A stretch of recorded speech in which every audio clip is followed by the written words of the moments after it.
গতকাল সারাটা দিন অপেক্ষার পরে এখনও সাকিবিয়ানদের অপেক্ষাটা চলছে। কারণ আজকে ১ তারিখ, ১লা ফেব্রুয়ারি। মেগাস্টার শাকিব খান তার ইনস্টাগ্রামে প্রথম যে কমেন্টে রিপ্লাইটা করেছিলেন একজন সাকিবিয়ানকে, সেটা ছিল ১লা ফেব্রুয়ারি। তারপরে যদিও সেটা এডিটেড হয়ে ৩১শে জানুয়ারি হয়ে গিয়েছিল। তো ৩১শে জানুয়ারি যখন কিছু এলো না, তখন ১লা ফেব্রুয়ারি আসবেই, এই চিন্তাভাবনা নিয়ে প্রচুর সাকিবিয়ান ভাইয়েরা বোনেরা বসে আছো। বিশ্বাস করো, তোমাদের মতন এই এতটাই এক্সাইটমেন্ট নিয়ে আমি নিজেও বসে আছি।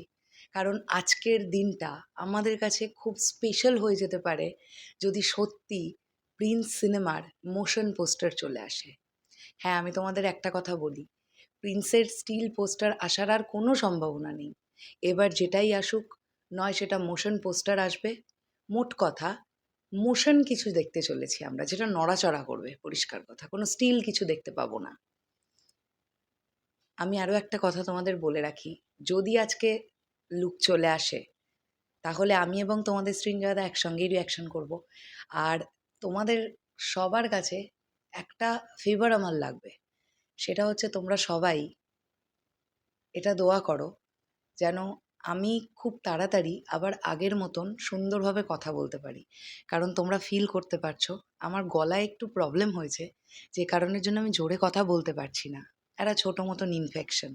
তো তোমরা সবসময়ের জন্য এটা বলো যে যেন আমি তাড়াতাড়ি আবার সুস্থ হয়ে যাই। কারণ আমি তোমাদের সঙ্গে এত আস্তে আস্তে ফিস করে আমার মনে হয় আমি কথাটা বলতে পারছি না। আমার মন খুলে যেরকম বলা দরকার, আমার এক্সপ্রেসটা খুব হাই লেভেলের, এটা আমার ছোটোবেলা থেকে। সেটা আমি করতে পারছি না, কারণ ডাক্তারের বারণ আছে, আমি জোরে কথা বলতে পারবো না। ইনফ্যাক্ট ডাক্তার আমাকে কথাই বলতে প্রায় মানা করে দিয়েছেন, কিন্তু কথা তো আমায় বলতে হবে, তাই আমি খুব আস্তে আস্তে কথা বলছি।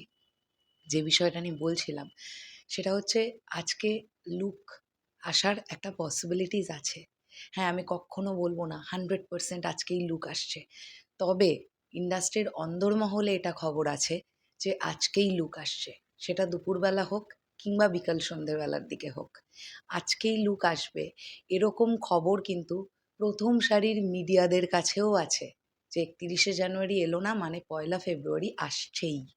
কিন্তু তাও আমি তোমাদেরকে এখন এই ভিডিওতে আসছেই এই হর্ষই শব্দটা দেব না। কারণ আমি না, যে আশাটা নিয়ে বসে আছি, সেই এক্সপেকটেশনটা বা সেই অ্যান্টিসিপেশনটা আমার মধ্যে রাখছি। বাট তার মানে এটা নয় যে আমি 100% শিওর করে বলে দিলাম, বাই চান্স দেখা গেল আজকে এলো না, তখন আবার তোমাদের মন ভাঙবে।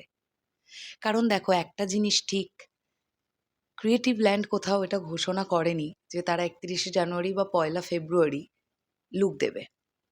ক্রিয়েটিভ ল্যান্ডের থেকে কোনো পোস্ট কিন্তু আমরা পাইনি। এবার হ্যাঁ, আমি জানি তোমরা অনেকেই তো এই কথাটা বলবে যে মেগাস্টার শাকিব খান স্বয়ং যেখানে ইনস্টাগ্রামে কমেন্টে রিপ্লাই করেন, তাহলে প্রযোজনা সংস্থা দিক আর না দিক তাতে কী বা যায় আসে। তোমাদের কথাতেও যুক্তি আছে, যে যখন ভাইয়া নিজেই কমেন্টে রিপ্লাই করেছেন বা তাঁর ইনস্টাগ্রাম থেকে রিপ্লাই এসছে, তখন এটাকেই আমরা শিরোধার্য বলে মেনে নেব সাকিবিয়ানরা। দেখবার ব্যাপার তো এটাই, আজকে বিকেল সন্ধেবেলা বা দুপুরবেলা অবধি দেখি না এক্স্যাক্টলি কী হচ্ছে। আজকে বুঝে যাব যে আজকে লুক আসছে কি আজকে লুক আসছে না। তবে হ্যাঁ, যদি বাই চান্স আজকে প্রিন্স টিম মিস করে আজকের ডেটটা, তাহলে এটা একটা বলবো যে সামনে নির্বাচন এগিয়ে আসছে এবং বাংলাদেশের হাওয়া আরও নির্বাচন এগিয়ে আসার সঙ্গে সঙ্গে হাওয়া আরও গরম হবে। কারণ রাজনৈতিক ব্যাপার স্যাপার, সেখান থেকে দাঁড়িয়ে যদি কামিং ৩-৪ দিনের মধ্যে ম্যাক্সিমাম লুকটা ড্রপ করা যায় তো যাক, না হলে নির্বাচন আসার ৩-৪ দিন আগে কন্টেন্ট আর দেওয়ার দরকার নেই। তাহলে নির্বাচনটা মিটে যাক, আবার পরিবেশ একটু শান্ত হোক, তারপরেই আসুক কন্টেন্ট। তবে আমি চলে যাওয়ার আগে এটাই বলতে চাই, আমি ভীষণ আশা নিয়ে বসে আছি, আমরা শরৎ মিউজিক ভেঞ্চার্স টিম ভীষণ আশা নিয়ে বসে আছি যে আজকেই আসবে প্রিন্স টিম, তাদের মোশন পোস্টারটা আজকে ড্রপ করবে। এবার দেখা যাক কি হয়। তোমরাই যে আমাকে কমেন্ট সেকশনে অনেকে বলো না, দিদি আপনি তো সব জানেন, আপনি বলে দিন। প্রথমত বলি, আমি সব জানি এই কথাটা ভুল। আমার কাছে যে খবরটা আসছে সেই খবরটা আমি বিশ্বাস করি 80% ঠিক, বাট 20% ঠিক না এটাও আমি বিশ্বাস করি। তার কারণ প্রোডাকশন হাউসের ডিসিশন নিমেষে নিমেষে চেঞ্জ হয়। মাঝখান থেকে গাড্ডায় পড়ি আমাদের মতন কিছু কন্টেন্ট ক্রিয়েটাররা। তাই আমি সব জানি এটা ভুল। আবার যখন আমি অনেক কিছুই জানি তখন আমি বলতে পারি না এটাও ঠিক। প্রোডাকশন হাউস তারা নিজেরাও কিছু জানাতে চায়, সব যদি আমিই বলে দেব তাহলে আর ম্যাজিকটা থাকে না। তাই আমি সেই ব্যাপারটা একটু মেনটেন করবার চেষ্টা করি। আমাদের চ্যানেল এই ব্যাপারটা একটু মেনটেন করবার চেষ্টা করে। তাতে করে আমার সাকিবিয়ান ভাইরা বোনেরা মাঝে মধ্যে হয়তো আমার উপর একটু রেগে ঠেগে যাও, রাগ করো না প্লিজ, এটা আমি তোমাদের কাছে রিকোয়েস্ট করলাম। কারণ দেখো, তোমাদের জন্য ভিডিও বানানো, তোমরা সাপোর্ট করেছো বলে যতটুকু যে কজন লোকজন রেকগনাইজ করে সবটা তোমাদের জন্য হয়েছে। তাই একটু বুঝো ব্যাপারগুলো। চলো দেখা যাক, তোমরা যেখানে আমিও সেখানে দাঁড়িয়ে আছি এখন। আজকে আসে কি না আসে সেটা দেখা যাক। টাটা।